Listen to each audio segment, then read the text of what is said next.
Hey beauties, welcome back. Today I have the most beautiful makeup look for you. Gorgeous Amy is back on my channel and we've done this fresh looking natural beauty enhancing makeup. So Amy's got on a little bit of fake tan, which is great because it enables us to bronze up the skin and add a beautiful peachy glow. Obviously a fake tan is not a necessity, but it is great for this time of year. The summer's coming, really just makes us feel like we've been on holiday. So as you can see, the eyes are super simple, they're nice and matte, and we've concentrated on the eyeliner and lashes for this look. So moving straight onto skin prep, as you know, my favourite product to apply at the moment is the Bobbi Brown Vitamin Enriched Face Base. I like that this is kind of like a makeup and skincare hybrid. It's a primer but also a moisturiser, and it's not too heavy. It sits well on my oily skin and it really does sit well on those of you with drier skin. If you have extremely dry skin, you might want to apply something that's a little bit more rich beforehand, but this is a great one to apply if you want something that's going to make your makeup glide on effortlessly. I've also followed on with the Vitamin Enriched Eye Base as well. Next we're moving on to the Charlotte Tilbury Hollywood Flawless Filter. Now this is something I don't tend to reach for too often for myself, but on young skin it is beautiful. I just find it's a little bit too shimmery for me. It will just enhance fine lines and any kind of irregularities to the skin texture. And I know I'm not old by any means. It's just one that I don't tend to reach for myself, maybe mostly because I'm oily. However, this is something I do reach for myself. This is a Clinique Beyond Perfecting Foundation and Concealer. Another hybrid, which is great because if you are somebody that doesn't want to faff around with a foundation and a concealer, you can just layer this in the areas that you need a little bit more coverage. It's got a nice amount of pigment in it, so it's still lightweight, but it gives you the coverage.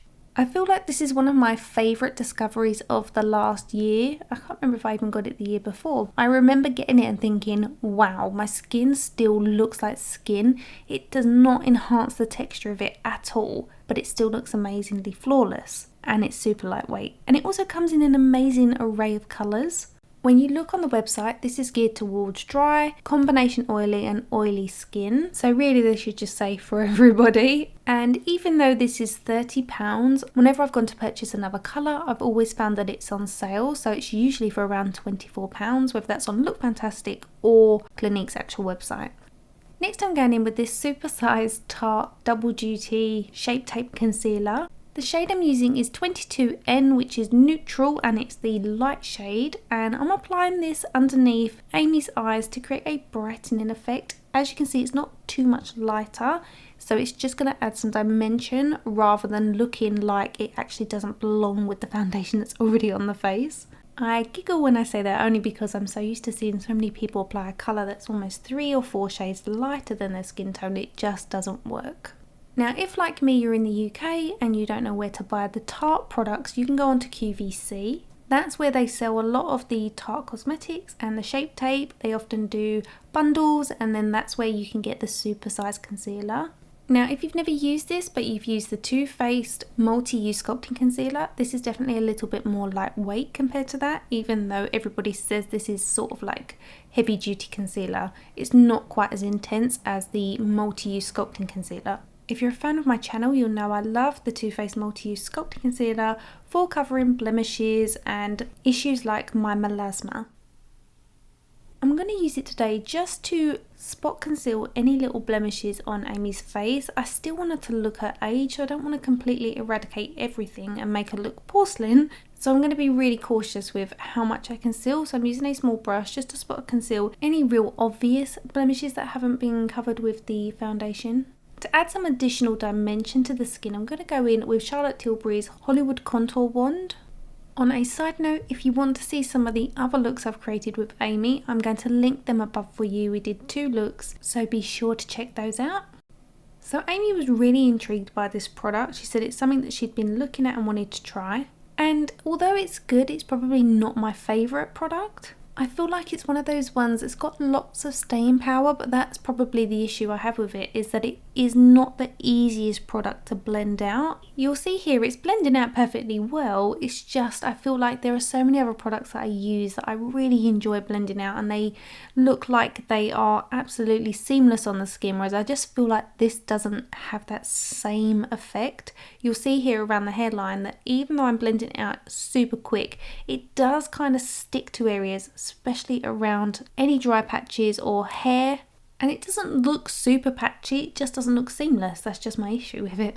One of my favourites, as you know, is by Nude Sticks. This one is Bondi Bay, and I'm going to use this over the top. This is a little bit softer, so it creates a nicer blend onto the cheeks. And for me, it's just a nice pairing. I like the two together rather than just using the contour wand alone.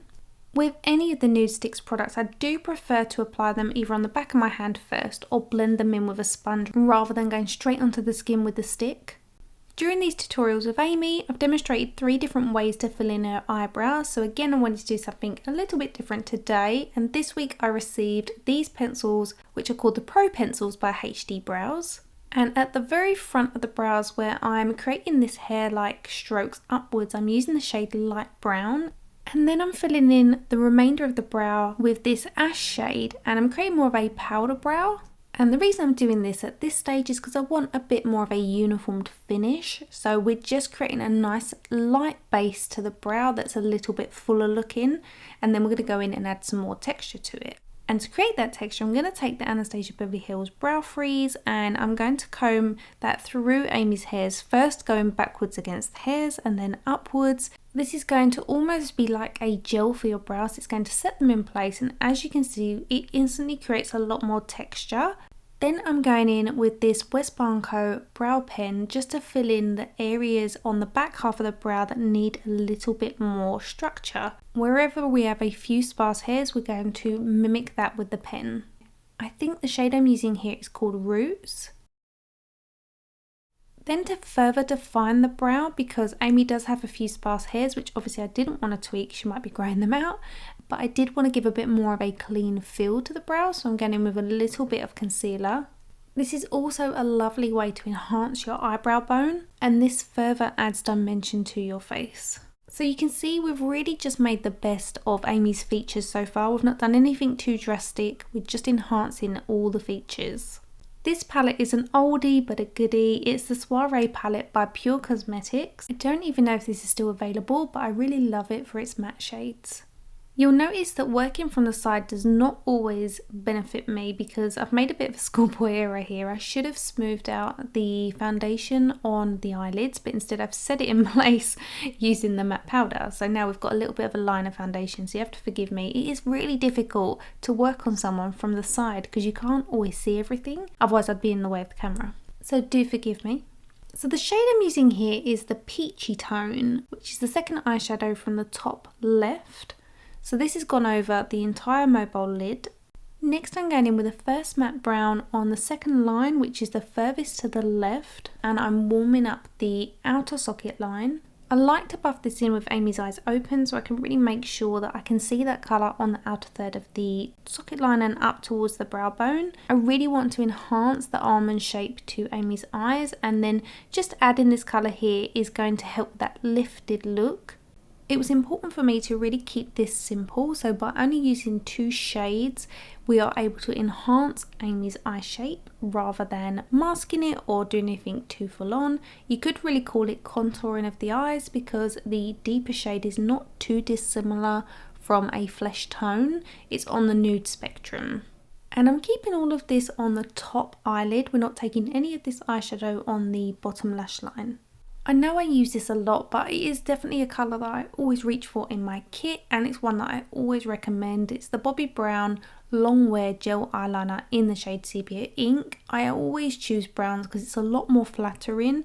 It's a universal shade that suits everybody. And you can also mix it with the Inglot Duraline, so no matter your age, if you are somebody that struggles with liquid liner or cream eyeliner because it goes too jaggedy, you can mix it with the Inglot Duraline to make it more fluid, making it a lot easier to use. You can also mix it with eyeshadows to create your own eyeliner. So I am lining Amy's top lid from the very inner corner all the way to the outer edge, making it slightly thicker on the outer corner. You can see that I've created the wing with the eye open, so I can make sure that the wing is lifting the eye rather than making it slightly more droopy.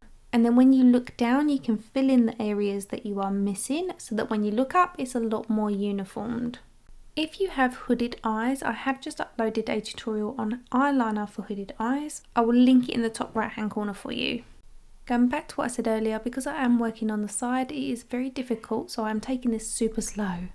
Usually I'd have clients sat on a high stool so they're at eye level, and then that makes it so easy and it's super quick. But when you're on the side, it really does take a little bit more precision. I'm just going to go along and crimp Amy's eyelashes to give them a little bit of a curl. I got these lash curlers from the Guru Makeup Emporium. And now I'm just applying a coat of mascara because I'm going to go in with some false eyelashes, but I'm going in with ones that are super lightweight. These are called spiky. They come in various sizes and you can cut them to your desired length. And again, they are so lightweight because they sit underneath your natural lashes. You apply it with a bonding glue. This one is by Falscara. I actually can't find the one by Lash Base. However, normally you would apply the glue to your natural lashes. I just find it's easier to remove if you've got a coat of mascara on first. But you can apply these and leave them on for a length of time. So if you do want to do that, don't apply any mascara, just apply the bonding glue. These come in so many different styles and they're all extremely lightweight and the most comfortable I've ever used. And I do have a discount code. If you want to try Lash Base, I'm going to link it in the description bar and you can get 10% off. So although we've enhanced Amy's eyelash line, we don't want to apply anything too full on along the waterline as it will defeat what we're trying to do. So I'm taking the Benefit Roller Eye Bright Pencil, which is a flesh colour tone, and it will diminish any pinky tones to the eyes. And then I'm just going to go in with a very light coat of mascara on Amy's lower eyelashes. This powder is great if you have oily skin. It is the KVD Lock-It Powder Foundation. I'm only using a very light amount to set the T-zone and I'm strategically placing it on with the sponge. However, if you want a fuller coverage and you're oily, it's a great top coat, but it will give you more coverage. Now we've got the brows done and the eye makeup, I'm going in with a little bit of powder bronzer by Bare Minerals. This is their Endless Summer Bronzer and I'm lightly patting that onto the skin because once the eye makeup and the brows are done, your skin can take a little bit more warmth. So apply this in a 3 shape going from the top of your hairline round onto your cheekbone and then down underneath your jaw. And the brush I'm using is the Angled Face Brush by Bobbi Brown. I've chosen this one because it's super soft. I've had these blushes for a few weeks. These are the new ones by Huda Beauty and they are stunning as you would expect. So I'm mixing together these 2 shades, which I will link in the description bar, and using my IT Cosmetics Heavenly Luxe Perfection brush, I'm patting that onto the apples of the cheeks and using what's left on the bristles to bounce that backwards, but I mainly want to keep it on the centre of the face for a pop of colour, and it really does bring that youthful glow to Amy's face. I'm just using what's left on the bristles to take that above the brow bone. I want to keep the skin very fresh looking, so I'm going to use this Strip Down pencil by MAC, which is kind of like a nude pencil on Amy because she's got a tan. If you are lighter, then Subculture by MAC would also be a great option. This is just to enhance the shape of Amy's lips. We don't want to overline them. The lipstick I'm using is by Anastasia Beverly Hills. It's probably one of my new favourites. It's called Peach Bud and it's beautiful. You can see it's really lovely and creamy and hydrating looking, and it just adds this beautiful monochromatic finish to the makeup because the warm brown that we've got going through the socket and the cheeks and the lips, it just all comes together so beautifully. And then to give it some staying power, I'm using the Charlotte Tilbury Airbrush Flawless Setting Powder. So these are the eyes up close. They look so pretty, lovely and enhanced, and everything about this look just says fresh and youthful. All the products I've used will be listed and linked in the description bar. Don't forget to follow me outside of YouTube over on Instagram, and a massive thank you to Amy for modelling for me. Thanks for watching guys, and I'll see you next week. Bye!